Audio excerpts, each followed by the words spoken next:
George Boutwell looked up as his aide handed him a note on White House stationery. Unfolding it, he saw the signature of Orville Babcock, private secretary to Ulysses S. Grant. "The President desires me to say that he will visit the Capitol today at 12 o'clock, and will be pleased to have you call here and ride up with him in his carriage."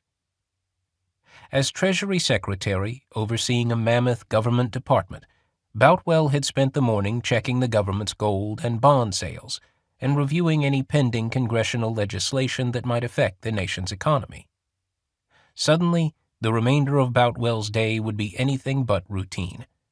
The note he had just received would set in motion events that would shape America down to the present day. It was Thursday, March 23, 1871. Boutwell left his office and made the few minutes' walk to the White House. He and the President conferred briefly before climbing into the presidential carriage for the ride up Pennsylvania Avenue. During the 20-minute drive to Capitol Hill, Boutwell implored Grant to stand firm against his critics. Congress was considering a bill to strengthen federal enforcement in the South of civil rights protections for America's black citizens, some 4 million of whom had been enslaved just a few years previously.